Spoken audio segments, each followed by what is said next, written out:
listeners, thank you for joining us. I'm Joy, And I'm Laura. and this is The Witches of Letters, a supernatural rewatch podcast. Buckle up as we dive into Season 5, Episode 5, Fallen Idols. This is a really fun episode, Laura. Yeah.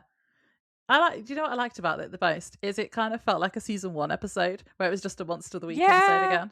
Yeah. It feels really nostalgic and fun.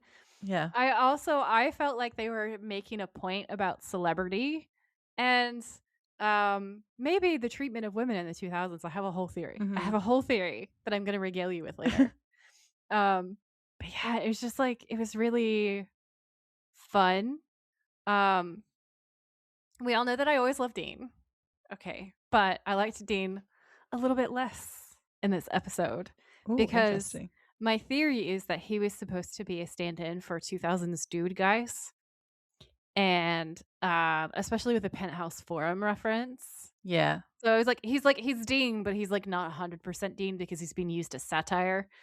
Whereas I felt like Sam was a very decent representation of Sam.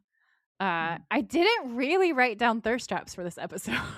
I don't think I did either. I think I've got one for the games, but I don't think I... Yeah, I made Had a load myself write throughout. one down. But Yeah. I'm proud of us because it shows we're human beings, okay, and not just thirst trap animals. We are actually here for the story and the plot line and not just the pretty boys. So Yeah. I feel like that's points for us. Yeah. No, I really liked this episode because I thought it was a good breather from the main storyline stuff. Yeah. It's a good time to have like a funny episode. But I was looking on IMDb when I was looking for my fun facts, and I feel like it might have been quite a polarizing episode at the time, though, maybe, because I felt like I was looking at some comments and some people seem to absolutely hate it and some people love it. What was the gist of the love and the hate? Did it say? Just people saying that it was silly, or like there was a lot of people just moaning about Paris Hilton, which is just ridiculous because I liked her in it. She's fantastic. Yeah, but I just think it was a silly episode, but it's what we need at this time. Like, it was nice to see a classic Sam and Dean just fight a monster episode because Yeah. they've been apart for ages and now they've made up. And it's, well, like Dean says in the episode, like it's what did he say? Like getting them back on track kind of thing. Yeah. I love it so much. I really love it at the end where he gives Sam his keys. Yeah. Because we all know that he good. only lets Sam drive when they are like the best of brothers. Yeah. And Yeah, it's they've really definitely cute made up by and the really end. wholesome and Yeah. just deeply lovely. Like there were actually genuine apologies and like real emotional communication between the two Yeah. of them this episode. I loved it. Yeah. Also, there was Lord of the Rings and Stephen King references in this episode. Yeah, Christine. Because my brain went, okay, guys, I keep telling myself I have to stop doing this on the podcast where I think of a thing and then I sing it because it's not the best. But whenever I hear something, I almost have to say it. So like all I can think of is Christine from Phantom of the Opera, which obviously it's not. It's Christine from Stephen King, but my brain was like, Christine. If you want to keep hearing me do these weird little musical things, please leave a musical note in the comments section to let me know that you want me to keep being odd. If you're tired of it, just drop like a mute button or something, or just write shh, Joy, Or- shh. Or just keep your opinions to yourself.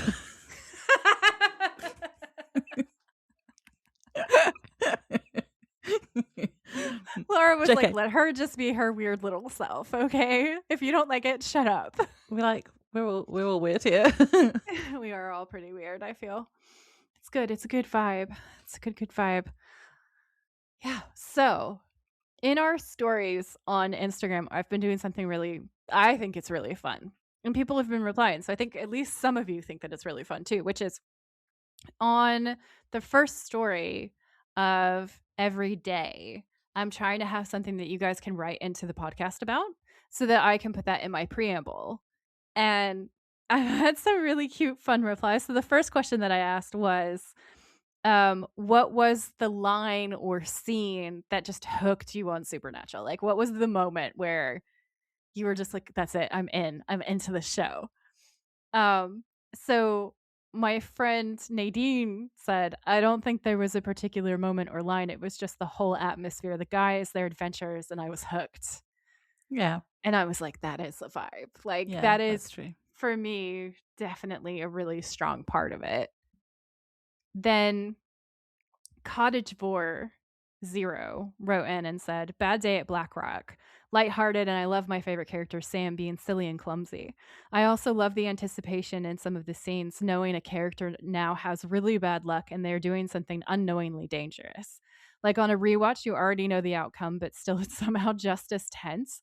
I think they do it really well. I also love Bella, and it's her introduction episode. Yeah, someone that likes Bella. I know, right? Cottage Vor and us are best friends. Yeah. It's like that scene in Step Brothers were like, did we just become best friends?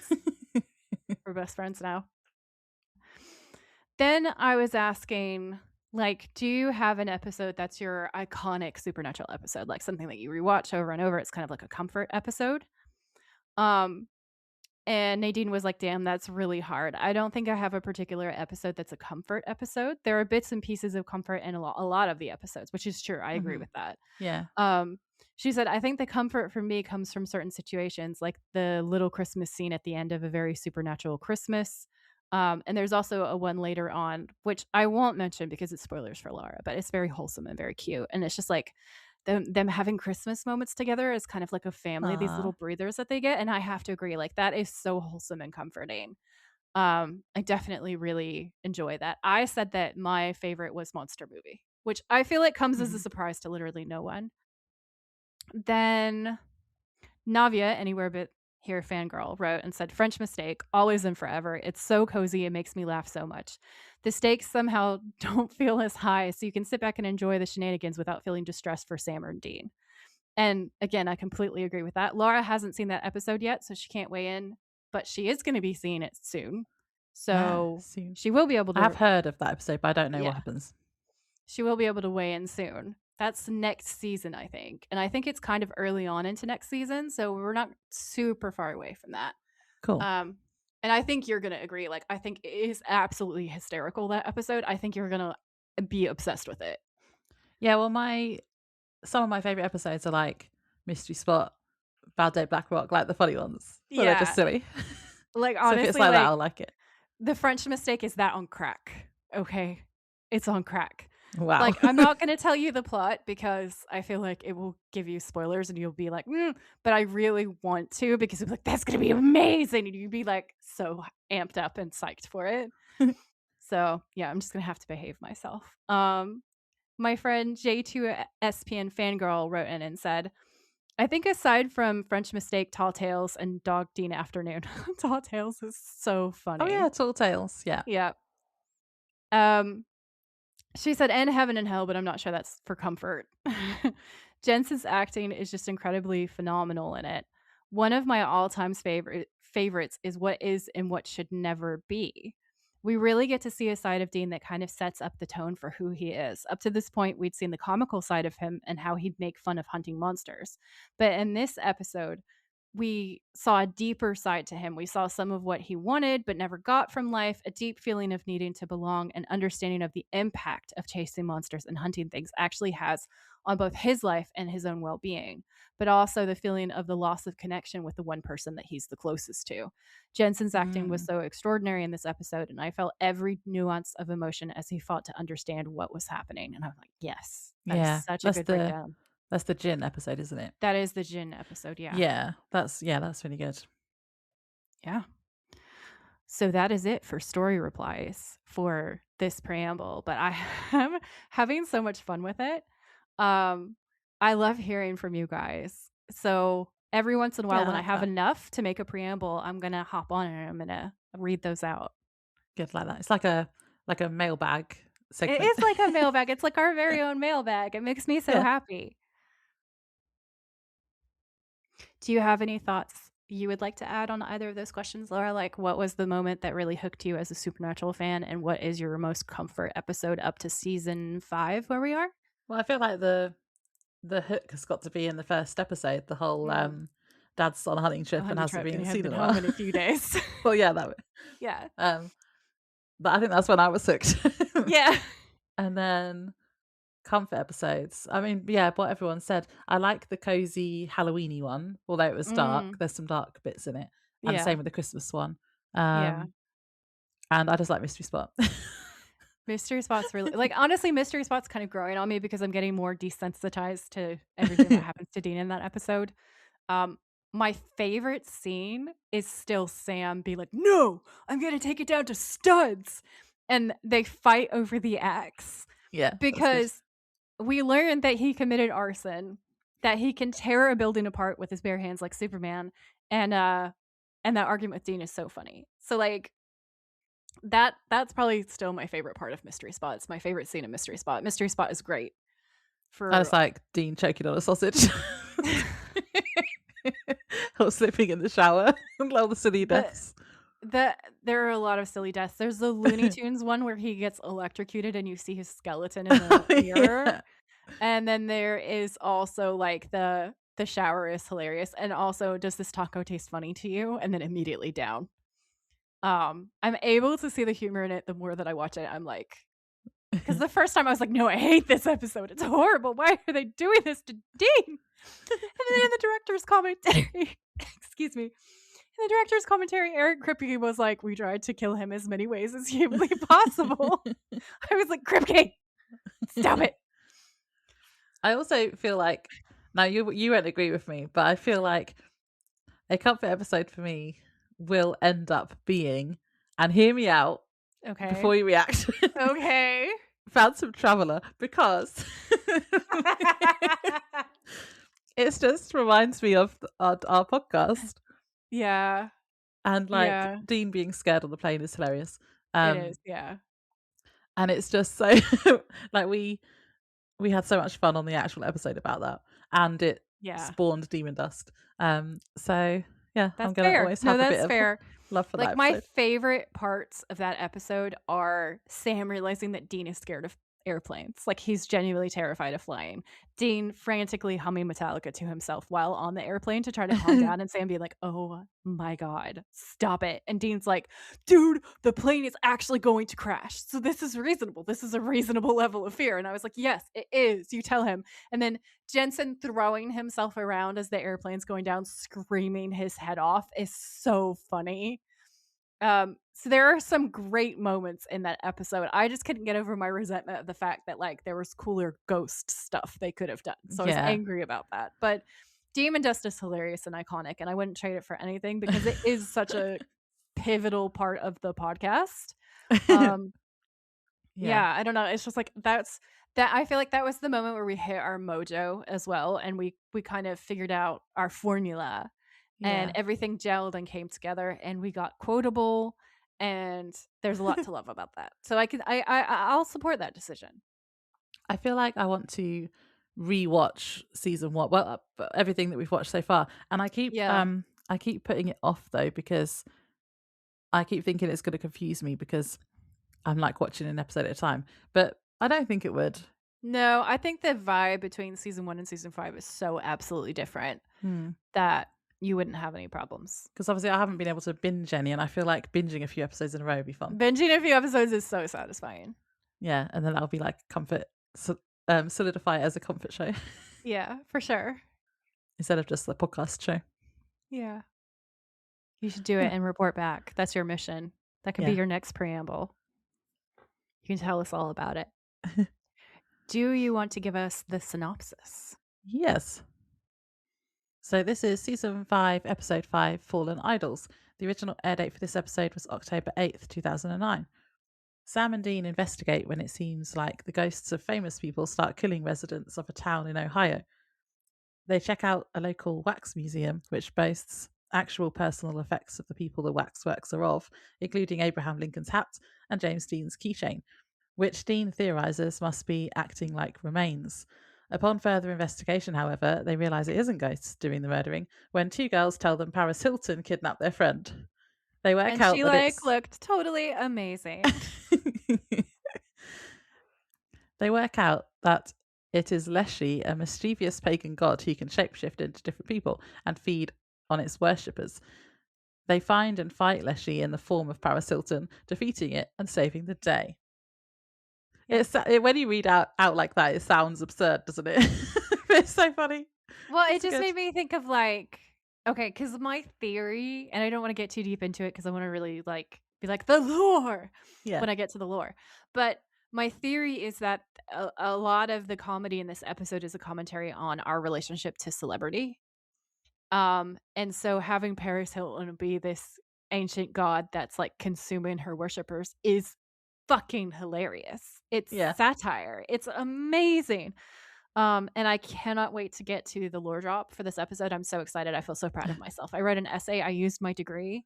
I feel like people are going to enjoy it. Yeah. Yeah.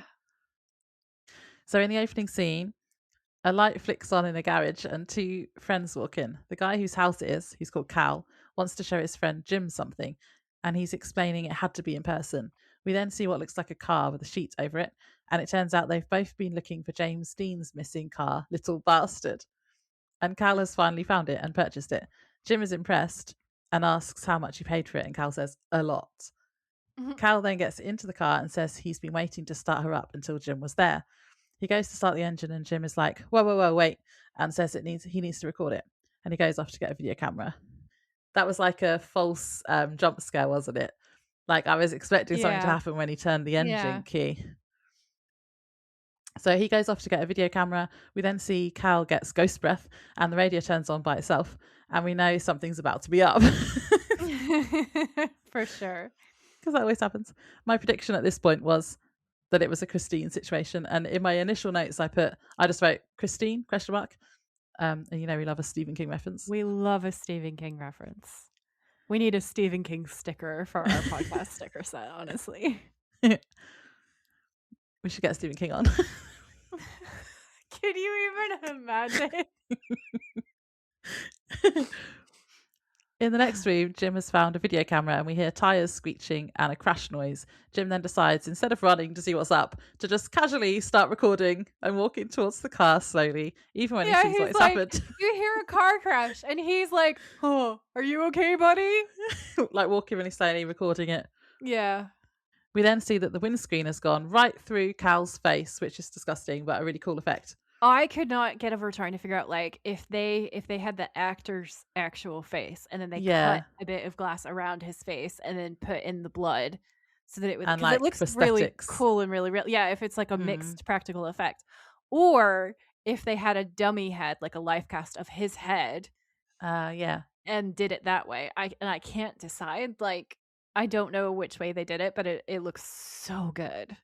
Yeah, so it was really good and really like gory. I would love to have somebody from like the special effects team who worked on the show. Yeah, come on, and then they could tell us. Like we should pick a really gore heavy episode for that and be like, please come on and explain what you did that day. So yeah, it looks like he's been in a high speed crash, but clearly he wasn't because he's still in his garage. And I just wrote, ew, poor Cal. Then Jim screams, Cal, and we see blood drip over the Porsche badge and the Little Bastard decal. And yeah, and then obviously and Cal is a reference to James Dean as well, isn't it? Because of East of Eden. Very nice. It's called Cal, which I thought was cool. That so is yeah, there cool. we get the titles. Nice. Yeah, I really appreciate the gore that we do get in this episode because there's not a lot of like actual horror in it. It's much more of a comedy than it is a horror. But it is still very monster of the week, and I think that the gore keeps it a supernatural episode. So yeah, I really appreciated that opening scene. I just love the monster of the week episodes. I kind of miss them. They're from season awesome. 1. But yeah, so I really enjoyed it because of that. Absolutely. So we cut to the Impala driving down the road at night. And Sam's saying so, and then he's laughing. And he says, what's with this job? And Dean's like, dude suffers a head-on collision in a parked car. I'd say that's worth checking out. And Sam's like, yeah, definitely, but we got bigger problems, don't you think? And Dean's like, I'm sure the apocalypse will still be there when we get back. I wrote in my notes, Joy, does this count as hanging the lantern? 100%. I'm learning. Because you're like, why are you going to look at celebrity ghosts when the devil is here? What are you doing? Why are we doing a season 1 episode when the Yeah. apocalypse has started? Yeah. So Sam says, right, yeah, but I mean, if the cult is really out there somewhere, and Dean's like, hey, we've been looking at it for 3 weeks. We got butt kiss. And Sam says, okay, but Dean, I mean, if we're going to ice the devil, and Dean's like, this is what we're doing, okay? End of discussion, which is the writer saying that to us. Because, like, clearly we, the fans, are like, if the cult is nearby, what, you guys can't see it, but I'm doing my typey fingers like I'm online. Like I'm online in the chat rooms. Like Are you people being a and they keyboard knew. warrior? The writers know they're keyboard warrior fans, okay? And they were like, end of discussion. And that's the writers to us. We're like, okay. That's what we're doing. We want to do a Monster of the Week episode. Shut So up. that's what we're doing. Also, speaking of which, Sarah Gamble liked 2 of my comments. It's like she knows that. Oh, yeah. That's so cool. Okay. So, Sam looks away and sighs, like a long-suffering sigh. And Dean says, it's just that this is our first for real case back at it together. You know, I think we ought to ease into it, put the training wheels back on. And Sam's like, so you think I need training wheels? And Dean says, no, we need training wheels. You and me as a team, okay? And Sam's like, okay. And Dean says, man, I really want this to be a fresh start, you know, for the both of us. And they look at each other and Sam's like, okay. And I think he's kind of starting to believe him. I'm not sure he's all the way there yet, but it makes you feel kind of hopeful because they're like actively trying to rebuild their relationship. And Dean seems pretty sincere. Yeah, definitely. In my notes, I just have at the end of this scene, I noticed that it said Paris Hilton as a guest star, and I just wrote, I bet she's evil. Because yeah, as I've pointed out before, whenever there was a guest star, they're always evil. Yeah. They're always the bad guy. And then I wrote, spoiler alert, she was the bad guy. Yeah. You were right. You were right. My notes for this next thing just say this cop is an idiot. Oh yeah. He definitely is. So in fact, I've got in my notes that they call him an idiot. So it's Canton, Ohio, and it's the next day. Sam and Dean are pretending to be FBI agents. Bonham and Copeland, Led Zeppelin, and the Police. Love both of those bands. I was very excited to get a Stuart Copeland reference. So they go to the police station to inquire about Cal Hopkins' death, and the sheriff tells them he thinks Jim did it, and he's already in custody. And then they basically tell him he's an idiot. Which fair, because he is an idiot. It's when he goes, drugs, maybe. Yeah. Like, oh dear. Yeah. He goes, look, you know, this ain't brain surgery, boys. Whatever it looks like, that's what it usually is. It's simple. And Dean's like, simple. Right. And he gives Sam a look. And Sam's like, right. If you don't mind, we'd like to speak to Jim Grossman anyway. Because Sam's like, this man is so stupid. I can't. Yeah. And they leave to go and interview Jim. Oh, also, talking of Phantom Traveller, the guy who plays the sheriff, he's called Daryl Shuttleworth. He was in Phantom Traveller as Chuck Lambert. I don't remember who that was. Oh, fun. Was that the guy they go and see someone? I don't know. I should have looked that up. I thought that one of the 2 guys from the start, and I can't remember which one it is, looked really familiar to me. And I was like, I bet he's in other episodes, but I forgot to look it up. So I don't know. Yeah. So if you guys do know, tell us in the comments. Like if they're recurring guest stars who do other episodes, tell us about it. Yeah. We both forgot to look it up. So please do our job for us. Be our brains. You can comment and be like, so according to the lore. Yeah. Fun times. So then they go to see Jim in jail and they tell him they believe him. And then he tells them what he saw. And he says he thinks the car did it and explains it was James Dean's car. And then Dean fangirls. I wrote Dean wants a car case because he's a gearhead. Dean loves the classic car. He does love a classic car. So I did do a lore check on the script and what he says in the script. And as far as I can tell, basically everything that he says is pretty much accurate. That is the story haunted. Of the haunted car. Yeah, James Dean's haunted car. Cool. So I've attached a link in my notes to an article that's called What Really Happened to James Dean's Cursed Little Bastard Porsche, Motorsport Magazine. And they have a really entertaining and informative article about all of it where they break down all of the points that he's talking about in the script. So I would say like that the lore checks out. you know, what Dean has to say in this little snippet, which is really interesting. I didn't know that. Like, I knew that there was a story about James Dean's ghost, like, appearing in different things because I've Mhm. read articles about that. But I didn't realize that the car was supposed to be haunted or cursed, and I didn't realize that No. there was this string of accidents attached to it. And it's spooky because it is like a proper string of accidents and awful tragedies that seem to just follow this car around. Wow. Yeah. Spooky. This scene where he has to get the VIN number off the engine is, One of I my think it's favorite really cute when scenes. he's talking to the car just before he goes Yeah. under it, Oh, and he's yeah, I like, know. Yeah.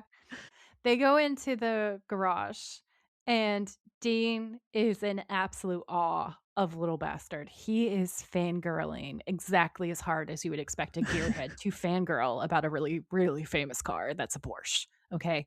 So Sam says, "So what? This is like Christine," which is, of course, our Stephen King reference of the episode. And Dean shakes his head and says, "Christine is fiction. This is real," which is hilarious because it's in a TV show. Um, and Sam says, "Okay, enlighten me." And Dean says, "Well, after James Dean died, his mechanic bought up the wreckage and he fixed it, and it repaid him by falling on him. And Tony McHenry was killed when it locked up on the racetrack. I mean, death follows this car around like exhaust. Nobody touches it and comes away in one piece." And Sam's like, "Hmm." And then Dean says, "Then in 1970, it vanished off the back of a truck. Nobody's ever seen it since." And he says, "I'm telling you, man, if this car is a Little Bastard, I bet you dollars to donuts it's what's killed the guy." And dollars to donuts always makes me laugh, just as an aside. And Sam says, "So how do we find out?" And Dean says, "Cal matched the VIN number, but the only real way to know is the engine number." And Sam's like, "I'm guessing the engine number." And Dean's like, "On the engine. Yeah." And they both look at it like, "Oh, fuck." And they're like, then we next see them like they've taken their jackets off and they've rolled their sleeves up and they're still in their suits and they're both looking kind of scared. And Sam's looking at Dean, who's low-key sweating. And Sam says, "You want me to do it?" And Dean says, "No, no, no. I've I've got it." It's not super convincing. And he starts talking to the car and he says, "Okay, baby, I'm not gonna hurt you. So don't hurt me." And then he lies down on a rollerboard with a pencil in his mouth and rolls himself under the car. And that shot is adorable. Yeah. Like, he looks so fucking cute doing that until his eyes are level with this number printed on the engine. Now, my personal aside is that you can clearly see what the numbers are. He did not need Yes. fucking Thank etch a you. sketch this thing. Like, you can just read it out, Sam. But Yeah. no, for drama, for him being under the car longer and to add to the risk factor, he's under there like sketching it out with the I pencil know. and paper. Well, I'm just going to read you what I put in my notes because it's basically that. And I said Yeah. it did annoy me a little bit because I was shouting at the television. I was like, for some reason, he needs to take a rubbing of the number. Why? Can't he just quickly look and then get out and write it down? I was shouting, it's not a long number, it's P90061. Just look and get out of there. And then the rubbing didn't even work anyway. He just Yeah. scribbles on a bit of paper. But Yeah. it is funny. It is funny. And Sam's like, "Need a flashlight?" He's all sarcastic. And Dean jumps and he says, "No, don't do anything. Just go away." And Dean's whole attitude to Sam is that he's like not cool enough to be around the cool cars. He shouldn't touch baby. He should not touch Little Bastard. He should just stay the fuck away, right? He's acting like this is a horse that is going to startle easily. Um, so Sam's like, "You okay?" And Dean says, "Don't speak, all right? In fact, don't even look at her. She might not like it." So Sam stands up and backs away. And this is where Dean takes the rubbing. He's like, the car is shuddering over the top of him too. It's really threatening the entire time. Like, everything looks weird. Like, it might just like pop at any minute and crush him. It's a really great like suspense for us. So he manages to get it and then he slides out under the car, freaking out. Okay, low-key hyperventilating, composes himself, and then gives Sam the number. And it is hilarious. And Dean says, "Find out who owned it, not just the owner, like the last owner. You got to take it all the way back to 1955." And Sam says, "That's a lot of research." And he does not look thrilled. He likes And Dean research. says, "I know." And Dean says, "Well, I guess I just made your afternoon." And Sam Yeah, exactly. stares at him like, "Fuck you." Dean's just like, "Oh my God, whatever. There's no pleasing you." And he just walks away. They're going to do their favourite things. Sam can research and Dean goes to a bar. Exactly. So yeah, so Dean goes to the bar, but he does like that his gross pickup thing though, where he pretends to be an agent and He like does, asks yeah. if she's an actress. And also, this was our Lord of the Rings reference. The tavern, the Green Dragon Inn, is in Lord of the Rings. I did find a fun fact that says the Green Dragon Tavern, shown as the exterior of the bar Dean visits, is the modern day Green Dragon in Boston, Massachusetts. So, wait, Oh, is that MA? Massachusetts, yeah. Massachusetts, Um, yeah. Added to the road trip. so it's an actual. So it must have just been like the shot of it was a real bar. So it says the original Green Dragon in Boston was a meeting site for Paul Revere and the Sons of Liberty in the years leading up to the American Revolution. Historians believe that the plans for Revere's midnight ride in 1775 were made there. Ooh. Fun fact. Very national treasure sort of effect, isn't it? Interesting. So yeah, that makes it a very old bar. Yeah. We should absolutely go there. I bet it's super haunted.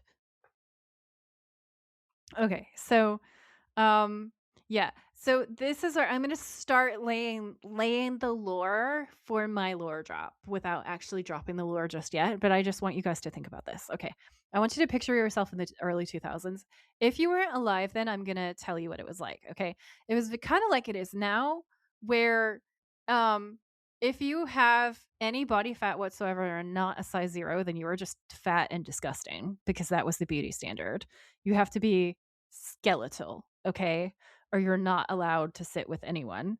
Yeah. Heroin chic. Heroin called, chic is disgusting. exactly what it was called.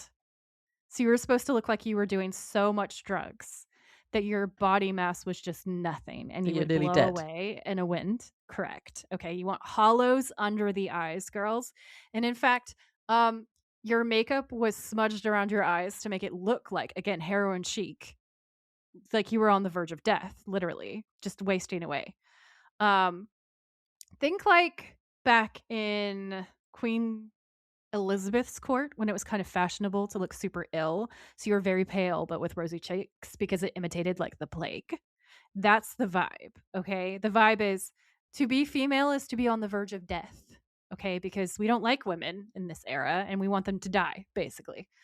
Men want to see women and not hear their opinions. Women are very much decorations in the 2000s. And feminism hasn't really amounted to very much. Like the raw balls to the walls feminism of the 70s has kind of died away. And we're trying to get feminism in the 2000s, but especially in the early 2000s, we're like really struggling. Okay. She's like dead on arrival. She's not okay. We have not revived her yet. So the stereotypical dumb blonde is a very real thing. Yeah. Penthouse Forum is a very real thing. Women are very much sex objects. The male gaze is the only gaze that we've ever heard of. We don't know what it's called. Well, some of us might, but most of us don't. All right, we're just aware that there's an enormous pressure to fit into it. And so this sleazy guy who tells you that he's an agent and he has an opportunity, the kind of like predatory vibes to this really feed into this 2000s era dude bro satire that I think Dean is supposed to play the part of. So I'm not going to break down the entire script or anything, but I just want to set the scene for those of you who are too young to remember or didn't exist what this was like, so that when I explain a little bit later on what the context is for what I'm saying, you guys kind of have like a footing in it. So he's gross. He pretends to be an agent. She says she's aspiring. He leverages her dreams against the possibility of sex with her. That's the subtext of this scene. We dislike it. Which is also gross after all like the Me Too stuff. Yeah, for sure. But like you guys need to, if you're too young to remember, you should also go and look up some 2000s comedies and you will be shooketh. Okay. The girl roles in 2000, like look up like Tomcats. Go and watch Tomcats. Okay. So,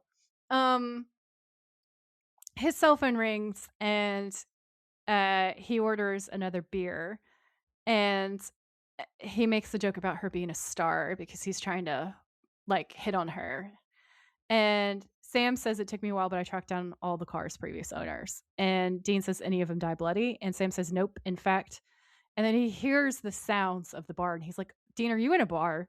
And Dean says, no, I'm in a restaurant. And the bartender says, here's your beer. And Dean says, thanks. And he says, that happens to have a bar.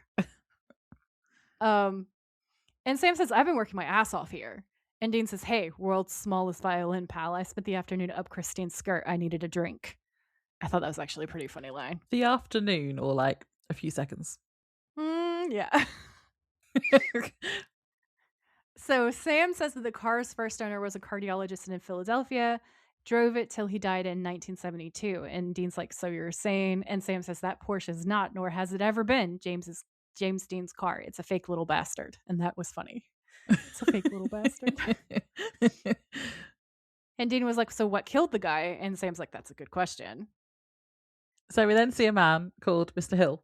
I think he's actually Professor Hill later, sitting at his desk in his home office, and his maid comes in and says that she's finished for the night.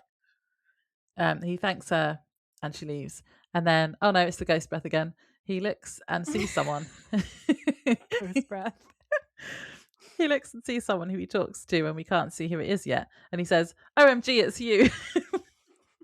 You're supposed to be dead. Then we see a man in a tall hat who's clearly supposed to be Abraham Lincoln, but looks nothing like Abraham Lincoln. Basically hisses at him for some reason. Then he grabs him by the throat. He's like a cat. Yeah. I was like, okay. Grabs him by the throat, lifting him off the ground, strangling him, and then we see a large splatter of blood hit a framed copy of the Emancipation Proclamation hanging on the wall. And I wrote, did his head pop? Ew. I wrote, you're supposed to be dead. Thank you, Captain Obvious. So then the police are now at the scene doing forensics, and Sam and Dean show up and talk to the sheriff about what happened. And this is what I wrote. This sheriff is an idiot. He's like, it's not strange at all. And Sam's like, he died from a gunshot wound to the head, but there's no gunpowder or bullet. And he apparently thinks that it's an assassin. The CIA, the NSA, one of them trained assassins. Yeah. So, yeah, don't get it. And then they talk to the witness, the maid. Mm-hmm. Consuela. Yeah, basically Sam manages to speak enough Spanish to understand what she saw, and it was a tall man with a black coat, a beard, and a tall hat. Dean says, like Abraham Lincoln, and she says, yes, it was Abraham Lincoln, and then she asks if she can go home. Yeah. She's done for the day. Yeah. So then we cut to the Night Owl Motel. That's a cool name. I like that. It is a cool name. I wrote, this motel is 2 stars at best. And Sam and Dean are sitting at the table. Sam's on his laptop and Dean's on a new laptop. Sam brings up a webpage and Dean is rewatching the video of Cal's death. He notices something and frowns and pauses the video, backs up a few frames, and then shows Sam a freeze frame of what appears to be the ghost of James Dean. He goes, whoa. And Sam's like, what? And then he shows it to him. And he's like, am I crazy or does that look like James Dean? And Sam says, that looks like James Dean. So he sits the laptop down and he's like, so we got Abraham Lincoln and James Dean. And Sam's frowning. And Dean goes, famous ghosts? And Sam says, maybe. And Dean says, well, that's just silly. And I was like, this is hanging the lantern. Well, that's just silly. This is so silly. And then Sam be like, no, actually, there's a ton of lore on famous ghosts. More than the, not famous kinds. I'm actually surprised we haven't run into one before. And I was like, okay, writers, tell it to us. And Dean says, yeah, but we got 2 of them, 2 extremely pissed off ghosts. And I was like, hang that lantern, babe. And Sam says, who are apparently ganking their fans. And Dean says, what do you mean? And so he's reading off the webpage and says that the professor was a Civil War nut and that he loved Lincoln. And he says he dug Lincoln. Which I thought was funny. Those are literally the words that he uses. Lincoln. He dug Lincoln, yeah. And Dean says that Cal must have been a James Dean freak, and he spent 17 years of his life tracking down the guy's car. And Sam raises his eyebrows knowingly. And he says, so we've got 2 super famous, super pissed off ghosts killing their super fans? And Sam just shrugs. That's what it looks like.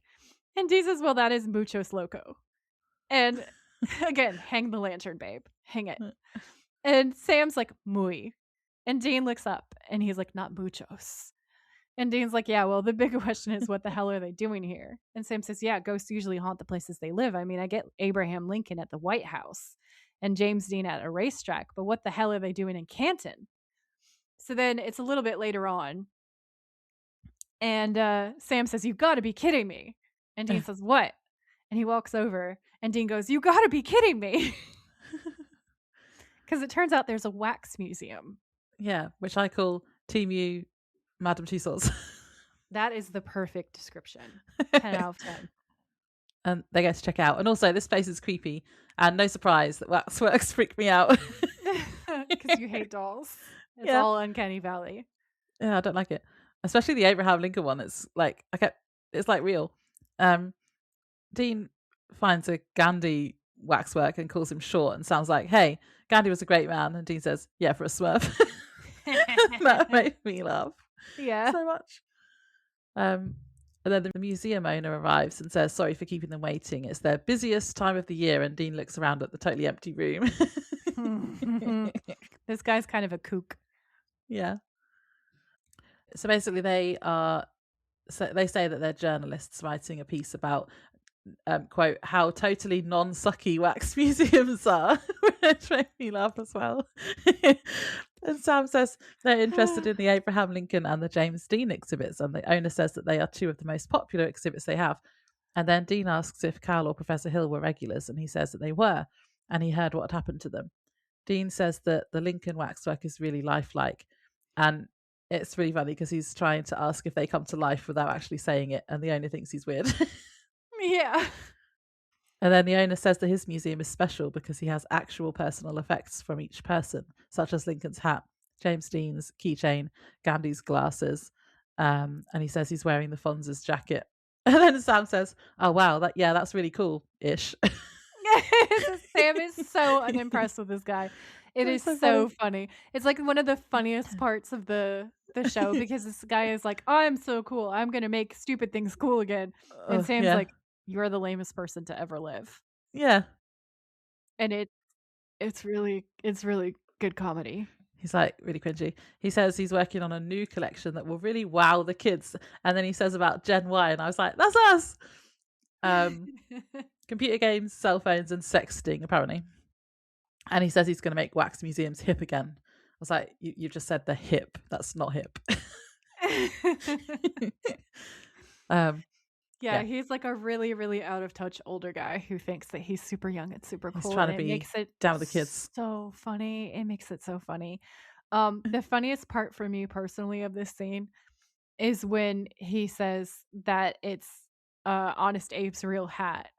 And then he points to Lincoln and Sam says it is. And Dean says almost like his remains, really pointedly to Sam. And the owner looks at him in absolute disgust. Like, that's horrific. Why would you say that? And it made me laugh so hard. He thinks Dean is so weird. But yeah, that's a really good point to point out because that's important to the plot. Mm-hmm. So then it's nighttime. We're at the motel again. Sam's loading guns outside at the car. And he goes back into the motel room and Dean is on the phone to Bobby, filling him in and slagging Sam off. Yeah. He really is being so catty. He's like, yeah, Abraham Lincoln and James Dean. Can you believe that? Why so crazy? Maybe the apocalypse has got them all hot and bothered. Yeah, well, we all know whose fault that is. Well, I'm sorry, but it's true. So Bobby obviously defended Sam. It was like, come on. And Dean was like, whatever, it's his fault. Yeah. And then Sam like slams the door, and then they have a conversation. So Dean hasn't forgiven Sam, basically. Yeah. And although I want to be on Sam's side, because obviously I'm a Sam girl, but I know that I myself would react to the way that Dean is in this scene, because I don't know if it's my Leo side or what, but because I'm super loyal to people in my life. Yeah. And I'm really forgiving. But if someone like really wrongs me, they're like dead to me. And I'm also really stubborn like Dean, so I would be Dean in this situation. And I don't like that about myself, but I do know that about myself. So I was kind of on Dean's side. Yeah, I think that's fair. The whole tone of this part of the episode to me was really like Dean's acting like Sam's mom, and Sam's like, you're not my mom. And that's how I read that entire scene. Yeah. So back at the wax museum, Dean puts on Lincoln's hat and does an impression. 4 score and 7 years ago, I had a funny hat. Same goes Dean. Sam says that they should just burn the effects and ghosts and get out of there. And Dean says he'll go and get the keychain and leaves the room. And then Sam gets up close and personal with the Lincoln waxwork, and I kept expecting a jump scare. I really thought it was going to bite his face off or something. Yeah, he's like always touching noses with it. Yeah. But it was really creepy. I kept expecting a jump scare. Yeah, me too. And then all of a sudden the doors slam closed, and then Sam gets ghost breath. And an invisible force then swipes the gun from Sam's hand, and it's thrown across the room.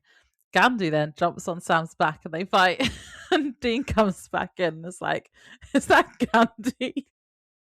Dean also says, "Dude, he's squirrely." Sorry, I just felt like that was important and hilarious. Yeah.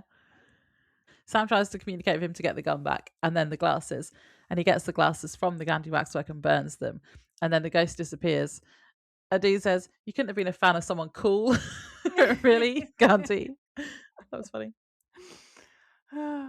So I mean, there's some really funny bits of this episode. There are some really funny lines and moments. It is hilarious. So then we cut back to the motel room, and Dean is grabbing his shirts out of a drawer and shoving them in a bag.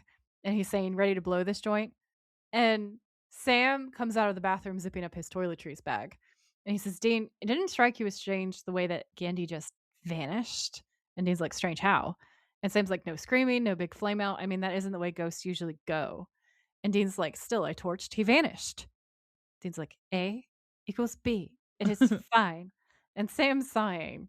He's like, "Ugh." Also, I feel like he was trying to take a bite out of me. And Dean's like, "A bite?" And he was like, "Yeah, like he was hungry." But the thing was, Gandhi, or the real Gandhi, he was a... And he pauses for a really long time. And Dean's like, "A what?" And Sam's like, "Oh, I don't want to say this." And Dean says, "Spit it out." And he says, "He was a fruitarian." And Dean stares at Sam and then laughs in his face. He's like, "Let me get this straight. Your ultimate hero was not only a short man in diapers, but he was also a fruitarian." And Sam's like, "That's not the point." And Dean's like, "That is good. That is, even for you, that is good." And Sam's like, "Look, I'm just saying, I'm not so sure this thing is over." And Dean spreads his arms and he's like, "It was a ghost. It was a weirdly supercharged fruitarian ghost, but it was still a ghost. Now let's go." He's just having none of it. And Sam is like, "This is not right, you know?" And Sam's like, "First you dragged me into town, now you're dragging me back out." And Dean says, "You ain't steering this boat. Let's go. Chop, chop." And Sam says, "This isn't going to work." And Dean's like, "What?" And Sam says, "Us, you, me together. I thought it could, but it can't." And Dean says, "You're the one that wanted back in, Chief." And Sam says, "And you're the one who called me back in."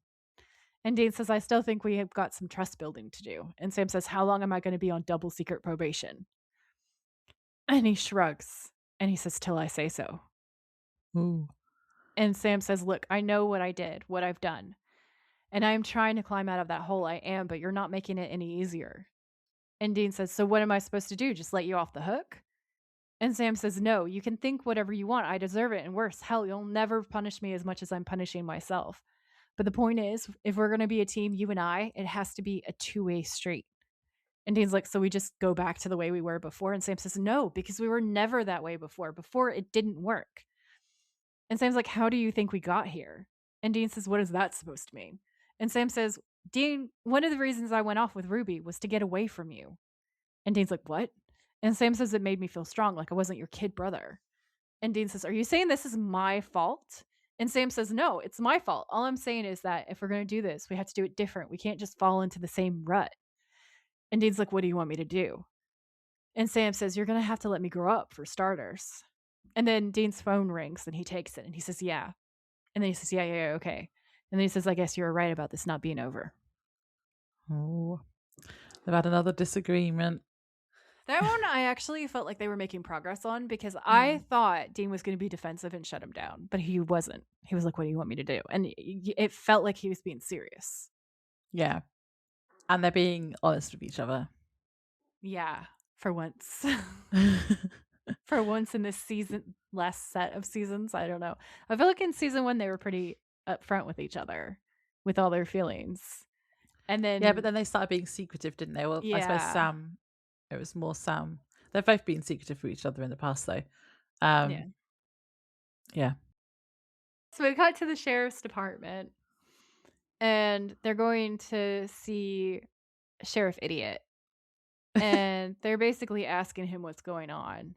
And there are two young women who are crying their ultimate 2000 girly girls. And he's like, "Excuse us girls, hi, we're with the FBI." And Sam asks what happened. And they say, "It was horrible, way horrible." And Sam's like, "What was horrible?" And they say, "I thought she'd be nice. I still can't believe it." And Dean's like, "Believe what?" And she says, "She took Danielle." And Dean's like, "Who?"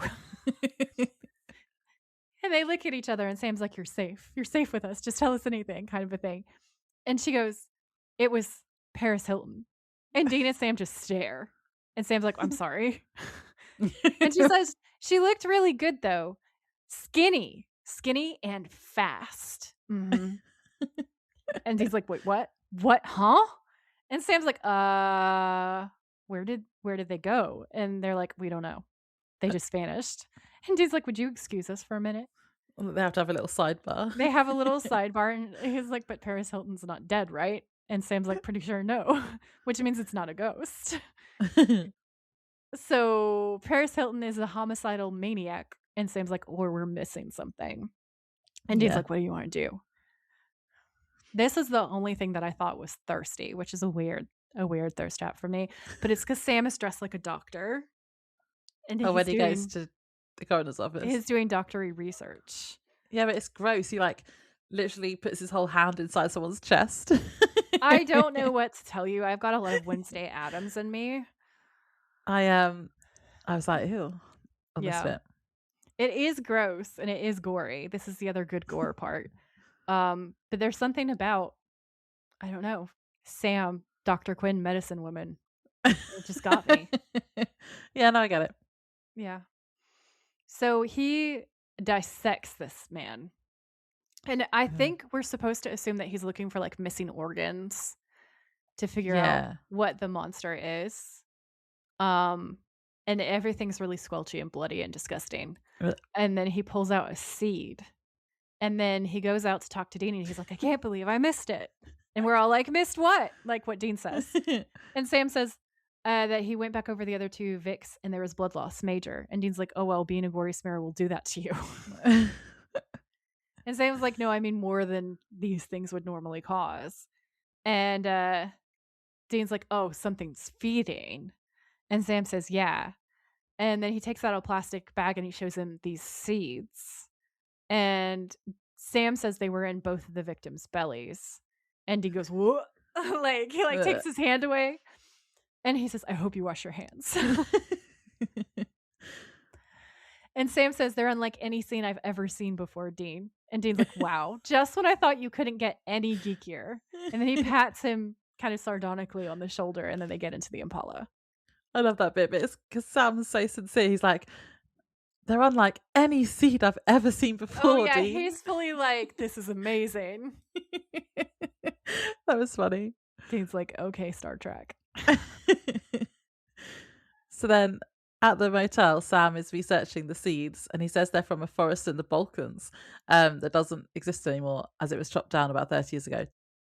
He says that the local legend says the forest was guarded by a pagan god whose name was Leshy, a mischievous god who could take on infinite forms. Dean says, and let me guess, he liked to munch on his fans. And Sam confirms and says he could only be appeased with the blood from his worshippers. He would drain them and then stuff their stomach with the seeds. I still don't really understand the seeds, but how does this lore hold up, Joy? It does not, in fact, hold up at all, Laura. Oh dear. Like they kind of have it, but they've also really cut their own with this. So I'm going to tell you what I found about the Leshy that lines up with the lore and then what doesn't line up with the lore. They do seem to do this with the pagan gods, don't they? They really do. They take liberties. So the Leshy is a tutelary deity of the forest in pagan Slavic mythology. So the idea of it being a forest god, a god that oversees things, is correct, right? But the characterization of Leshy is kind of mixed in the folklore. So there's some positive and there's some negative. And there's the god Leshy, but then there's also a group of forest spirits under him that are like, the best way I can describe it is like elves, and they're also called Okay. Leshy. So they're both a race of like elf-like beings, and also it's the name of a god. Okay. So he rules over the forest and hunting and may be related to a Slavic god. I assume it's pronounced Porwit. Sorry if it's not. Um, so Leshy often appears as a masculine humanoid and possesses an ability to disguise himself as any person. So that tracks, right? Including changing in size and stature also tracks. In some accounts, Leshy is described as having a wife. So there can be female Leshy. Um, and Leshy is known to misguide wanderers and abduct young ones, traits he shares with the notorious Chort, the Black One, or Devil, thus leading some to perceive him as a malevolent entity. So there is some lore that associates him to like being a bad guy. Yeah. Leshy's attitude towards humans can vary depending on how they interact with the forest and their overall behavior. So, Leshy is said to possess the power to whisk away children who are mistreated by their kin, especially by their parents, to the ethereal realm of forest dwelling folk. In this way, Leshy is also often considered to be temperamental with a similar disposition to that of a fairy. I have a picture in my show notes that looks a lot like a Wendigo, Hmm. which is a representation of a Leshy that I Yeah. wanted to show to you, which I'm going to send it to you now Okay. because it looks super spooky. And I would have personally loved to see this monster in this episode. But they never gave her a kind of animal mashup form in it, like the true creature feature. Oh. Um, but I think it would have made an amazing creature feature if we'd seen a little bit of this. Yeah. Yeah. It's got like reindeer antlers and almost like lobster claw hands. Mhm. Like huge elongated fingers that end in claws. Yeah. Um, And its legs look like tree trunks its legs look with like tree roots. trunks, and its face looks sort of like a deer skull or something. Oh, yeah. So it's got like a skull head of a deer or a reindeer, the torso of a man, and then these like they're even sort of tree shaped, like the branches for the arms and the fingers, but in a very Yeah. aggressive, huge claw way. It's really quite scary. And that's from a statue in Southwest Poland. Um, so frequently, Leshy takes on the guise of a family member, friend, or someone familiar to the storyteller, and this trickery may only be exposed on returning home when it becomes apparent that the encounter took place in a completely different location. So, like going from place to place and moving incredibly quickly, being able to take on the guise of someone you know or are loving towards is kind of intimated in the folklore, although the whole fan thing isn't in the folklore. They can also assume the appearance of dead people. So, like the ghost thing is in here. Yeah. The whole whooshing, it says it was believed that a strong wind accompanies Leshy from ahead and behind, indicating the direction in which he is heading. This wind erases Leshy's tracks, explaining why nobody ever sees them. He may take the form of a whirlwind as well as a storm cloud, rain, or fog. In this form, he raises dust on the road. But like the That's whole cool. like Hmm. that we see is very much kind of like that. We get a bit of a whirlwind effect whenever the monster moves quickly. Also, some believe that Leshy lacks a shadow or can turn invisible, which we see in this episode as well. Yeah. So there's some similarities then. There's definitely some similarities. Um, According to the folklore, these are the ways that you could protect yourself. So sometimes he's perceived as a malevolent force, sometimes one of the forest spirits, sometimes an ancient god. So again, it's like you're in trouble with Leshy only if you harm the forest, as far as I can tell. Hmm. He's not actually an evil guy. He's No, just just a protecting the protector. nature, which Yeah. fair enough. Mhm.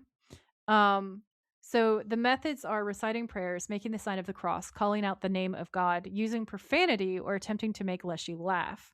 To end an encounter with Leshy, one must repeat the original words spoken, completing a verbal circle.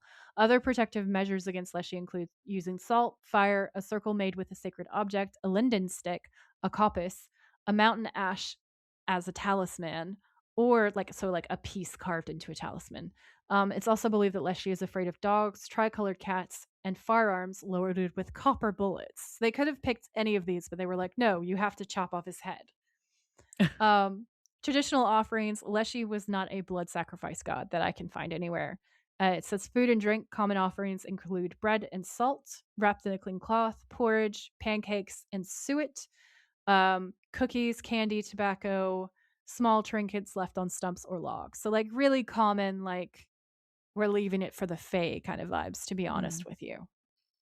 Yeah. Or just like feeding the birds. Exactly.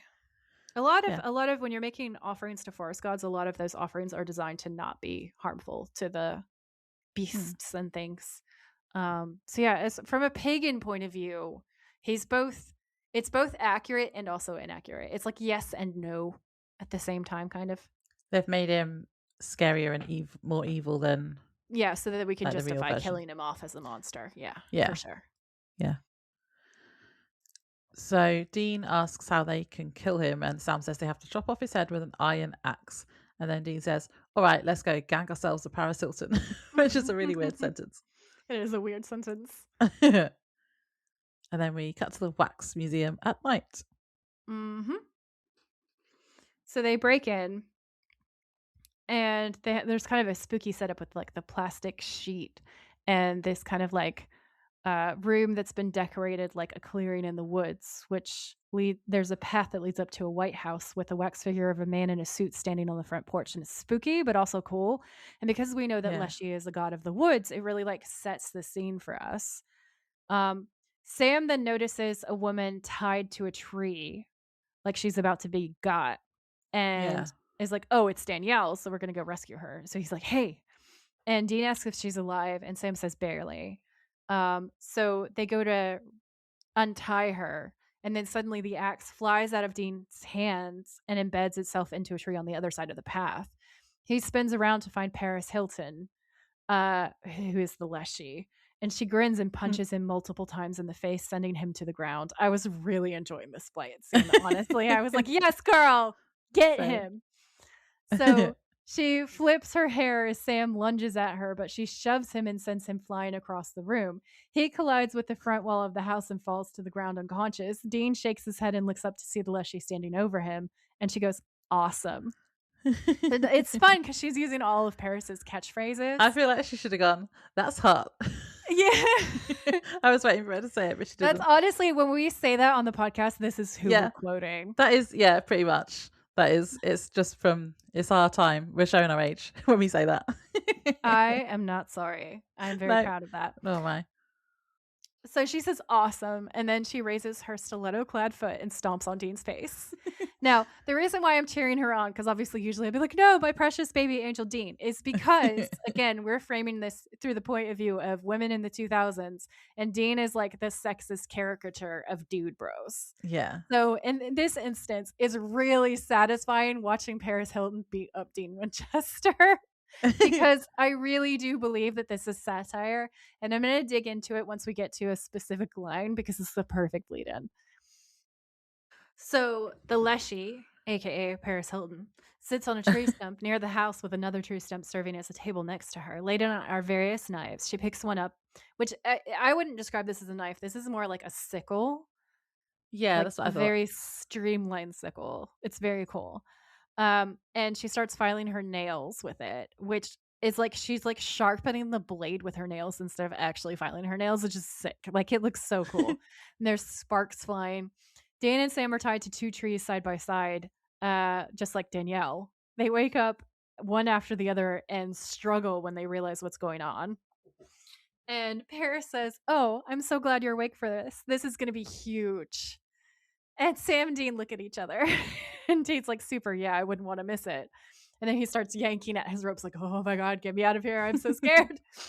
And she's like, I mean, I've been stuffing myself with fast food lately, so it's nice to do the ritual right. Prepare it in a nice, slow meal for a change. And Sam's like, just like the good old days, huh? And the Leshy says, you have no idea. People adored me. They used to throw themselves at me with smiles on their faces. And Dean's like, yeah, I guess these days nobody gives a flying crap about some backwoods forest god, huh? And she stops and she glares at him and she says, "No, not since they cut down my forest and built a Yugo plant."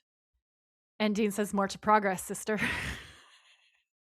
Oh, And she Dean. keeps going. And she says, "For years now, I've been wandering, hungry, scared, scrounging for scraps. So not sexy." And Dean makes a face. And then she says, "But then the best thing ever happened." And she puts the knife down and she says, "Someone tripped the apocalypse." And I thought, what the hell? I'm tired of watching what I eat. I want to pig out. So I found this little place. It's awesome. Adoring fans stroll right in the door.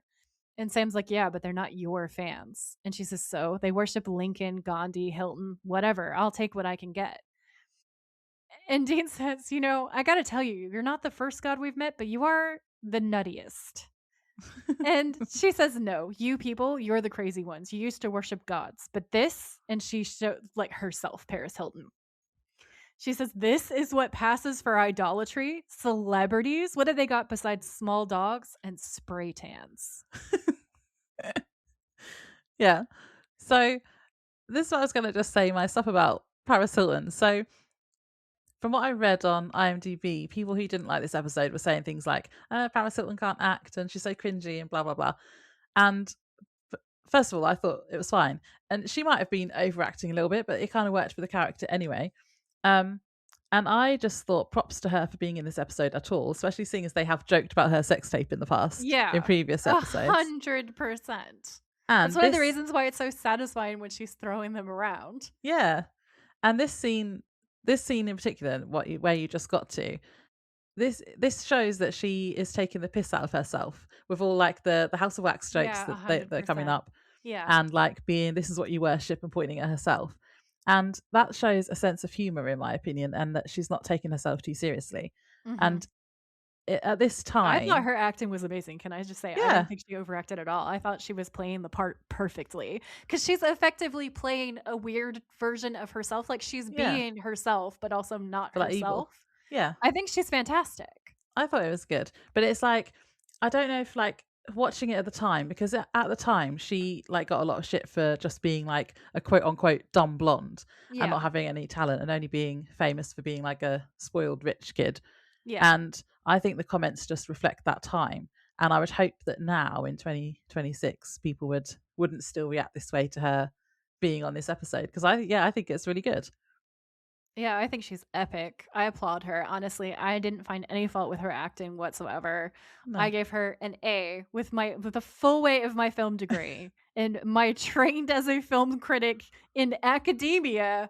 I give her flying colors. She was Yeah. fantastic. She did exactly what she was supposed to do. Yeah, exactly. I thought it was good. So she goes on to say, "You people used to have old time religion. Now you have Us Weekly." And this is when Dean says, "I don't know, I'm more of a Penthouse Forum man myself." So for those of you who don't know, porn, basically. Um, Oh, like exploitation. that's Porn it. Shut up, porn Dean. fantasies. Like it's basically an extension of the whole Hugh Hefner attitude, like Playboy stuff, but men will write in Yeah. about their fantasies. And a lot of it is just fiction, but them acting like they've really done these things. Like, "I'm a cool guy, blah, blah, blah, blah, blah. I had sex with 3 girls at the same time." Like, that's Penthouse Forum vibes. Yeah. Um, it's gross. So, um, this is what's amazing to me personally because she's like, it's the lines, "This is what passes for idolatry, Mm. celebrities." And I was like, "Oh, this episode is incredible." So, in this essay, I will talk to us about the relationship between people and celebrities and Paris Hilton and feminism and the state of feminism in this era. And it's going to be brief, but it's going to be cool, I promise you. So, there is this impression that that idolizing celebrity in the way that people idolized, let's say, Paris Hilton in this era. Like at this point, it's crazy to say that because she got so much hate. Like Mm. so much hate. People were literally mad at her for being on reality TV. Like people just hated the shit out of her. Um so she got super famous, but she's often used as the figurehead for celebrity for the sake of celebrity, like celebrity as someone who's just a reality TV show star rather than someone who's a celebrity because they're an Olympic runner or they're a celebrity because they're an actor. Like she's seen as the figurehead of quote unquote talentless celebrity, right? And I wanted to prove that that's silly.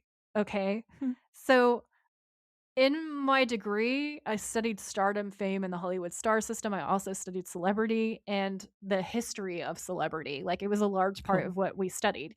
So I feel very qualified to talk about this. Now, I'm not a historian, so take that into account. But I did do a lot of Googling to back up my points. Okay. And that's what I'm going to deliver to you now, a ramble, a ramble. So when we look at celebrity periods in the ancient era, we're looking at gladiators, gods, rulers. Then in the 18th to 19th century, we're looking at authors, performers, gossip subjects. Then in the early 20th century, we're looking at Hollywood stars, stage actors. Then in the late 20th century, we're looking at rock stars, super athletes, TV personalities. In the 21st century, we get reality stars and social media influencers, right? Like Mhm. that's the lay of the land. And the thing that I find interesting is people make this big distinction between celebrities like Paris Hilton and the worship of them versus a gladiator, say. Like, they're like, oh, people used to be talented, people used to be valuable, but now these vapid idiots Mm. like these vapid people. And it's so degrading. And I'm just like, hold my beer because let's talk about that attitude, especially with what's going on towards like women. Because my theory, honestly, is I feel like the whole dumb new idol concept is mostly just a way to shit on female entrepreneurs Mhm. and women who are making money. Because if you look back, you'll notice a lot of the hate falls on people like Jessica Simpson and Paris Hilton and their crew in this era. And literally, these women are geniuses. Okay. Yeah. They're actually geniuses. The dumb blonde is a shtick that we've seen women from Marilyn Monroe to so many other people enact in order to survive and thrive in eras that literally hate women, that don't want women to be seen as intelligent publicly. And Paris Hilton has even come out and spoken about this, like that the whole baby voice thing and all that stuff is not her at all. Like Yeah. she released a documentary and was like, yeah, that's an act. And it's an act that has made her literally millions. Okay. She is a very shrewd businesswoman. Yeah. So I think if we look back, we're going to find that there's a trend of women in power like this. And it's always considered like something that we're supposed to look down our noses at.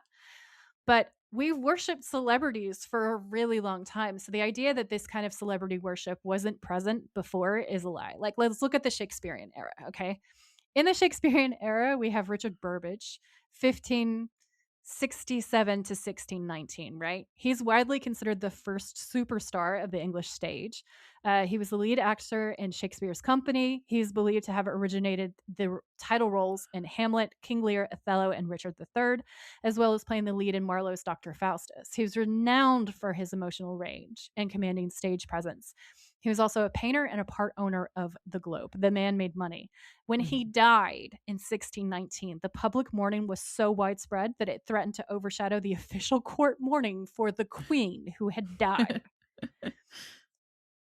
Um, on his grave, people were so obsessed that the epitaph just read "Exit Burbage." Aw. It's it becomes this super famous spot for people to kind of unite. There's also many other examples of people from this era, like actors in particular, who are really famous. So there's Edward Allen. Um, and so Allen was the rival star to Burbage. He played Christopher Marlowe's leads in many of his most famous plays, and people were mad about him. But like Burbage got like there's evidence of fan mail for Burbage. There's evidence of like crazy behavior. So like all of the celebrity uproar that we think of as being really modern, it's not. It's something that No. we've always done. So I just wanted to like reiterate that it's something that's definitely happened for a very long time. It's not a new thing. Paris Hilton's business savvy in her masterful reinvention of, socialite to mogul, leveraging the dumb blonde persona as a calculated character to build this insane empire through strategic ventures. Like, it's just crazy to me that people look at her and shit on her the way that they do. And I Yeah. do feel like a lot of it's rooted in sexism, like I said before.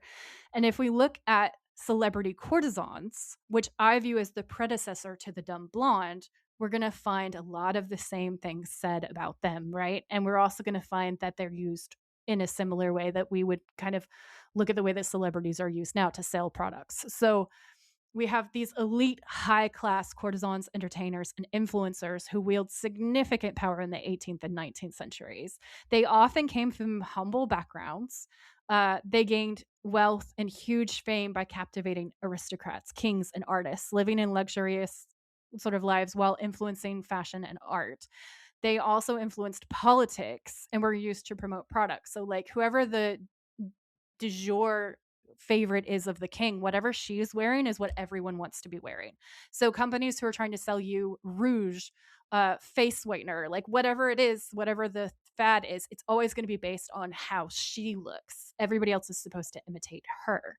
Mm-hmm. So historical figures who fall in line with this would be Veronica Franco, Coral Pearl, Marie Duplessis, La Belle Otero, Lola Montez, Harriet Wilson, and Emma Hamilton. And I just thought, like, the way that courtesans were treated is really interesting and similar because they were protected by the power of the king, but they're still treated kind of like whores by the public to a degree. There's Yeah. a weird mixture between idolization, wanting to be like them, wanting to have the beauty that they have, but also, oh, she's just a prostitute at the end of the day. And I think that female celebrities in the 2000s are treated in a really similar way, right? They're objects that people both want to be and also hate. And this link to femininity, like the consumption of celebrity, is so weird and so interesting. What it says about the way that we view and treat women in society. I said we consume celebrities and celebrities consume us. Like, the joke of this episode seems to be that kind of cannibalism. She wants to eat them, Mm-hmm. they want to kill her. They sell us filtered plastic beauty standards that are wildly harmful, unlicensed medical advice endorsing fake or dangerous weight loss products a lot of the time. We violate their privacy, put impossible standards of moral and physical perfection on them, and create enormous social pressure for them to never age so that we aren't ever reminded of our own mortality. Um, I think especially with the dumb blondes, like, women should be seen and not heard, almost like you're not allowed to be clever, you're not allowed to be smart, you're supposed to be a sex object, especially in this era of time. You're supposed to Yeah. be heroin chic, all these things of what you're allowed to be and what you're not allowed to be. So to me, the satire in this episode is Paris Hilton is the epitome of 2000s, both hype and hatred for women. And I Yeah. think they know that. And I think in this year, especially, they know that. And it's self referential in a way. They know what joke they made about her. And so having her attack Dean, who made the joke, is really satisfying. Yeah. And I think the Leshy wanting to consume fans, that's where I'm getting my cannibalistic references, right? Mm. Like, she wants to consume her fans, and it's our idolization of her that makes us potentially fall prey to the traps that I've described, like the need to be super thin, the need to look perfect, the plastic beauty standards that are unattainable. It's Mhm. this terrible snake consuming its tail kind of a situation where for the celebrity it's hell and for the fan it's kind of hell, and it plays into that as a horror episode, I think, and it's hilarious, but I also think it's a fantastic piece of feminism. Yeah. Well, all of that also links to kind of the idea. So celebrities, like, girls grow up and women idolizing these other women because that's what they're supposed to look like according Hmm. to, like, well, men really. Standards of the time, sure, yeah. And but it's also the hatred of them as well. It's that women pitting women against other women so that no one Hmm. gets very far. Yeah. um it kind of links to that as well.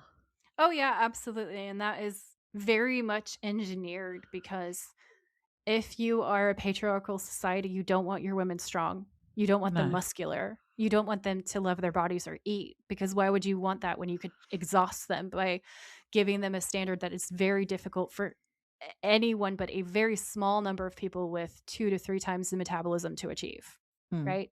Anybody else is going to have to, it's either going to be completely unattainable in a healthy way and it's going to make them super ill and weak, or they're going to spend every minute of their lives thinking about it and trying to work towards it, which is going to make them super ill and weak. Like there's no, your femininity is designed to be uncomfortable in that situation, right? It's a trap. And if you have a lot of very hungry, very tired people who are absolutely exhausted, you're going to be at each other's throats. If you Mm. tell them all of these resources are only going to be for the prettiest girl, be the prettiest girl, or you won't get any of these things. You're not worthy unless you're married to this man. Mm. It is very heteronormative, you know? Yeah. Yeah, definitely. So, yeah, that's why I love this episode, because this episode makes fun of that. It points it out and then it makes fun of it. And Paris Hilton is the perfect person to do it because she's a legit icon. Yeah. And the fact that she was on board with doing it shows that she knows this, and it shows how clever she is. Exactly. Even Your though girl is she smart. used like played into the that she's not smart, but she was and is. Absolutely. But that's the best joke of the dumb blonde. Like, look at Marilyn Yeah. Monroe, look at Paris Hilton. What you have are women playing the patriarchy. They're like, oh my gosh, I am so silly. I'm so stupid. Please help me. Yeah. And making a lot of money while doing it, to me, is fucking hysterical. Yeah. Using the patriarchy against itself. It's Exactly. like I can't speak for all women, but I've definitely played the like damsel in distress card occasionally to get something like if it's like to do with my car or something, taking a car to a garage. Yeah. Like because why not? Like we get It screwed hurts us over. so much of the time that every once in a while it's got to work for us. I say Exactly. that all the time. Like the things that work against us occasionally have to work for us sometimes. Yeah, Yeah, exactly. It's play into agreed. the I'm a dumb woman, so please help me, even though you're not really. Oh Lord, I simply cannot understand anything mechanical. Please help me. Yeah. So, like I said, Dean makes the penthouse crack. She says maybe, but there's still a lot of yummy meat on those bones, boy. And Dean says, well, I hate to break it to you, sister, but you can't eat me. See, I'm not a Paris Hilton BFF. I've never even seen House of Wax. And Sam Did you- looks at Dean and frowns. Yeah. Did you notice that it cuts to Sam like looking at Dean, and I was like, "This is hilarious," because It obviously is Jared was so in House of perfect. Wax as well. Exactly. It was so funny. Then Paris Sam's Hilton was looking in at there Dean too. like betrayal. Yeah, What do you mean you never watched my film? yeah, I thought that was hilarious. it's great. So then she points out that she can totally read his mind and that his hero was really his daddy, right? And Dean doesn't say anything and she smirks and walks over to where the axe is. Dean is still trying to get free. And she's like, and this belonged to him, didn't it? Poor little Dean, all you ever wanted was to be loved by your idol, one distant father figure coming right up. And she goes to Ooh. grab the axe. Dean finally gets free because he's been trying for like half an hour, it feels like now. He sprints across and tackles Paris to the floor. Sam desperately pulls at his ropes. The Leshy manages to kneel on top of Dean and punches him repeatedly in the face, which honestly, as a girl, so satisfying. Sam finally pulls free and dashes over the clearing. Dean gets a punch in and throws the Leshy off of him as Sam pulls the axe from the tree. Dean rolls out of the way. Sam brings the axe down 5 times on the Leshy's neck. Her head rolls free of her body, and Sam pants in exertion, his face covered in blood. Dean, still on the floor, looks up when Sam turns to him and grins. Dean holds up a finger. Not a word. Sam, dude, you just got wailed on by Paris Hilton. Dean, shut up. That's funny. Yep. So Dean and Sam are carrying their bags out of the motel, walking towards the Impala. Dean's talking on his phone. And he's like, thank you, and then hangs up. Dean says that it was the sheriff and that Danielle's going to be all right, but she's sworn off the simple life, which it was Paris's show with her Reality friend. show. Yeah. Yeah. Sam says glad she's okay. Dean says it gets better. Sheriff's putting an APB out on Paris Hilton, and then he laughs, and then he's like, "That ought to be good." They put their bags inside the trunk of the Impala, and Dean says, "Hey, listen, I was thinking about what you said yesterday about me keeping too tight of a leash on you." And Sam looks at him, and Dean says, "Hell, maybe you're right. I mean, look, I'm not exactly Mr. Innocent in this whole mess either. You know, I did break the first seal." And Sam's like, "You Good didn't point, know." Dean. Mm-hmm. Accountability, people. It's what we need. And Dean says, "Yeah, well, neither did you." And Sam looks down and he says, "I'm not saying demon blood was a great way to go, but you did kill Lilith." And Sam's like, "And start the apocalypse." And Dean's like, "Which neither of us saw coming. I mean, who'd have thought killing Lilith would be a bad thing?" Point is, I was so worried about watching your every move that I didn't see what it was actually doing to you. So for that, I'm sorry. And Sam says, "Thanks." And Dean closes the trunk and takes the keys and says, "So where do we go from here?" And Sam says, "The way I see it, we got one shot at surviving this." And Dean's like, "What's that?" And Sam says, "Maybe I am on deck for the devil. Maybe same with you and Michael. Maybe there's no changing that." And Dean's like, "Well, that's encouraging." Sam says, "But we can stop wringing our hands over it. We gotta just grab onto whatever's in front of us, kick its ass, and go down fighting." And I love that. I thought that was a great, like, moment. Yeah. I was like, that's badass. Dean nods and says he can get on board with it. And Sam says, "Okay, but we gotta do it on the same level." And Dean kind of grins. And he says, "You got it." And he says, "Okay, I say we get the hell out of here." And Sam says, "Yeah." And they turn around. And Dean says, "Hey." And he says, "You want to drive?" And he holds the keys out to Sam. And Sam looks down and is like, "Are you sure?" And Dean's like, "Yeah, I could use a nap." And Sam grabs it, and we hear Superstition playing. They get into the car and drive away. He's definitely forgiven now. For sure. I wrote, Dean only gives Sam the keys when they're BFFs. And then I was like, oh, exactly. They made up. I'm glad they finally made up. Yeah. But for how long? Till the next time they split up again. Yeah. But yeah, it's good. And yeah, I thought this episode was good. I liked it. It was fun. I really like it too. Yes. I thought it was interesting we had a soon at the end of this episode. Did you see that? Was that on your version? That was so much fun, yeah. Because it's like, this was supposed to be the last season, possibly, right? So they're building up the hype for the next set of episodes, and the clips are so cool. It's so much fun. It teases a lot of really awesome episodes. Were they all from season 5? Are they all things that are coming up this season? I think so, yeah. So they must have filmed quite a lot of it before this actually came out then, to have those.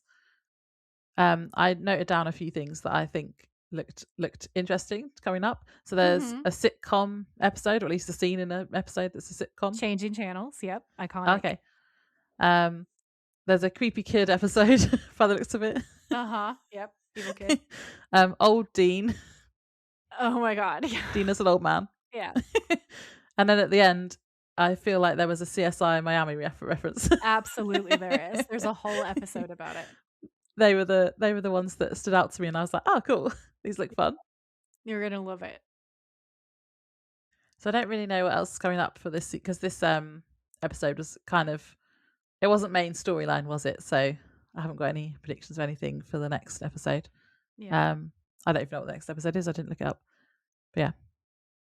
I feel like usually at this sort of time in the season, there is a few that are what would have been kind of filler episodes maybe back in the day, but not necessarily main storyline. But I like those episodes. I love those episodes, and we're definitely getting some of those coming up, like some fun they're like storyline adjacent, but not really the main storyline, and it's so much fun. I cannot wait for you to watch Changing Channels. You're going to be obsessed. What is the next episode anyway? I mean, just kind of ignoring the apocalypse for a bit. Also, where's Lucifer? Not in this episode. He's not in this episode. I'm pretty sure I was promised more Lucifer by now. I mean, he's definitely in more episodes, just not in this one. I mean, we had Sam as Lucifer, but that's not the Lucifer I want. Yeah, it was fun though. Oh yeah, okay. So the next episode is the creepy kid episode. Oh, okay. And then changing channels, which has a lot of what you saw in the preview in it, is episode number 8. So that's only a couple of episodes, like literally a couple of episodes away. Yeah. Okay, cool. Do you have anything else to say, or do you want to do games? Games, please. Villain, hot or not? I wrote hot, but in like an iconic way rather than a bisexual way. I wrote Paris Hilton. It's not for me, but I'm sure she'd appreciate us saying that that's hot. So yeah. That's hot. Episode scare rating. I gave it like a 2.5. Yeah, I gave it a 3 because it's just funny. It is so funny. There's great gore in it. The special effects are so much fun. But it's not really a scare heavy episode. No, there are some spooky bits, but yeah. Yeah. Quotes. I feel like I've written quite a few today. Most of them are Dean. Yep. So my quotes are, "Okay, baby, I'm not going to hurt you, so don't hurt me," when he's talking to the car. And then Sam saying, "Need a flashlight?" And Dean saying, "No, don't do anything. Just go away." And Sam's like, "Are you okay?" And Dean's like, "Don't speak, all right? In fact, don't even look at her. She might not like it." And then I really liked the hanging the lantern with the famous ghosts. And Sam's like, "Maybe." And Dean's like, "Well, that's just silly." And then he's like, "No, there's a ton of lore about it. And it's weird that we haven't had any earlier." I thought that whole thing was hilarious because it kind of felt kind of meta. What are yours? I had Dean saying, "Dude was wearing a sombrero." That was funny. I had Dean saying, "Yeah, for a Smurf." That was hilarious, that part, yeah. Sam saying, "Oh wow, yeah, that's really cool-ish," about the jacket. Yeah. Dean telling Sam, "You couldn't have been a fan of someone cool." And then Sam saying, "They're unlike any seed I've ever seen before." Dean. He's so hyped. And Dean saying, "Wow, just when I thought you could get any geekier." Yeah, that does make it really funny. Thirst trap. I said it wasn't really a thirsty episode, to be honest. Yeah. Dean is standing in really hard for the 2000s Jude guy, like I mentioned before. So nah. Sam, when he was all Dr. Sam autopsy guy? ? Oh yeah, I forgot about that bit. I had just had Sam killing Leshy with the axe at the end. Yeah, that works. That works for me. And then MVP. I wrote Paris Hilton for attacking the 2000s. They were the worst. Yes, I go with you. I ignore what I just said. Yeah, we're giving it to her. And then a motor rating, I didn't really pay attention to it. I just like the name. I wrote 2, looks foresty, but also moldy. Don't want to stay there. Forest mold. Not adding it to the road trip. Not hot. Not hot. Cool. That was fun. That was really fun. So let us know what you think about this episode. Yeah. Definitely let us know what you think about my whole Paris versus the 2000s theory. Can you guys get on board with it now? Yeah. Let us know what you thought of her performance in it, or whether you like her or not in it. Yeah. But yeah. All right. We'll catch you guys in the next episode. We're getting up towards our 100th episode as well. So if you have any fun things that you want us to try to incorporate into that episode of the podcast, shoot them in the comments and let us know. We could maybe do a bonus episode for 100th, couldn't we? Depends when it falls, but yeah, we could do something. I don't know what yet though. I have no ideas. This is why I'm asking the people to give us the ideas. You guys tell us the ideas. Think for us. Do the research. Be our Sam. We could just like play games or something. Yeah. So we'll see you next week. Bye. Bye. Thanks for tuning in. If you like this episode, please rate, review, and subscribe. We would be very grateful. And if you know someone who would enjoy it, please share. You can find us on Instagram at The Witches of Letters Podcast, or you can email us at thewitchesofletters@gmail.com. Until next time, stay safe out there, have each other's backs, and always keep fighting.